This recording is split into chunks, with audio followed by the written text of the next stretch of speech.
was standing in the rain, getting completely soaked. But look at what she's saying.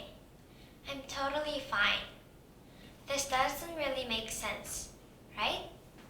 But the truth is, I used to do this all the time, not with the rain, but with my feelings.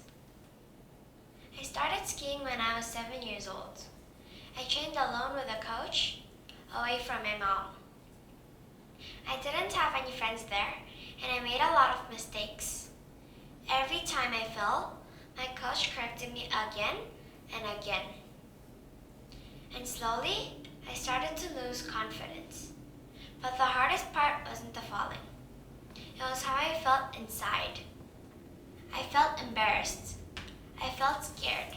But I kept it a secret, believing that I was the only one who had those feelings. I pretended I was okay, even when I wanted to quit. Later, my mom encouraged me not to give up and sent me to another camp. She told me that one day I would start to enjoy skiing. But at that time, I didn't really believe her. That's where I met a girl named Jane. She was the same age as me, and she had also started skiing when she was young, just like how I had. One day, on our way to the slope, she told me something I didn't expect. She said she was scared too. She talked about falling and feeling nervous. I was surprised. I thought she was confident. I thought she was better than me.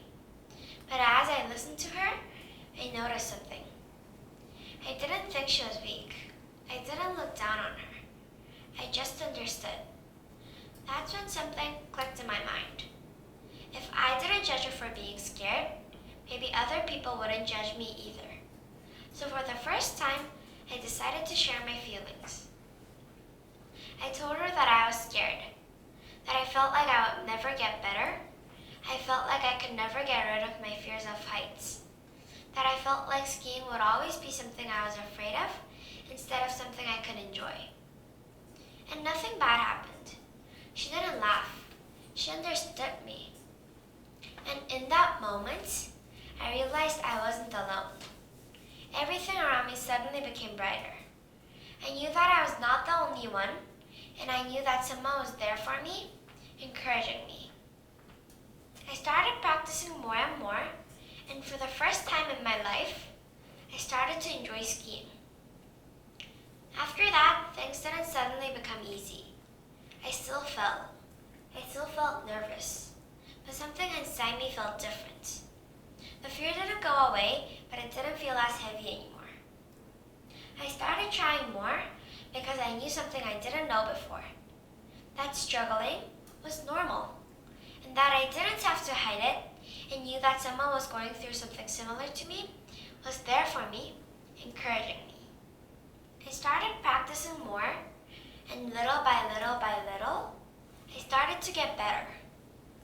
After I realized that it was okay to be honest about my fears, something else began to change too.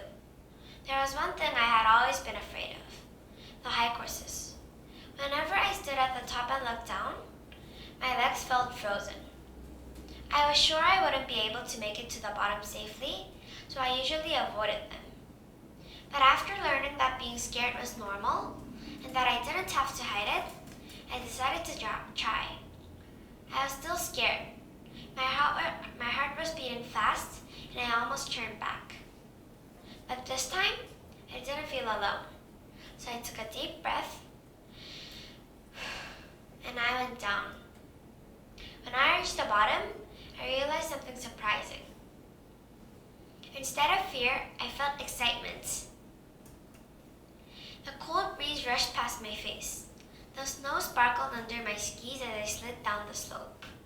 Instead of feeling stuck, I felt free. It felt like a new door had opened for me. From that moment on, skiing didn't just feel difficult anymore. It started to feel like an adventure. From this experience, I learned that showing my struggles isn't a bad thing. It actually helped me grow. I learned that when you show your struggles, you can find courage to keep going. And slowly, you begin to find your joy. If you've seen Inside Out, you might remember a similar moment. At the beginning of the movie, Joy tries very hard to hide sadness. She believes Riley should always be happy, so she keeps pushing sadness aside and pretends everything is fine. But as Riley moves to a new city, she starts to feel more lonely and confused. Because she cannot express her sadness, she begins to feel even more lost. It is only when Riley finally tells her parents how she really feels, that she misses her old home and her friends, that something changes. Her parents hug her. They understand her. And in that moment, Riley begins to feel better. Not because her sadness disappeared, but because she's not hiding it anymore. After this experience, I started to change in other parts of my life too. I became more willing to try new things. I wasn't as afraid to speak first or talk to new people.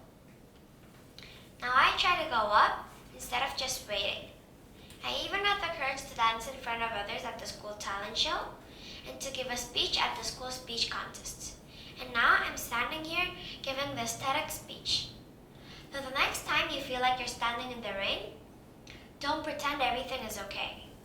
Don't pretend you're standing in the sunshine.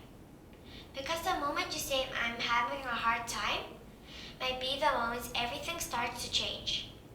Not because your struggle disappears, but because you are not hiding it anymore. And you might discover something surprising, that someone else near you is standing in the rain too, just waiting for someone else to speak first. So maybe being strong doesn't mean pretending everything's okay. Maybe it means being honest.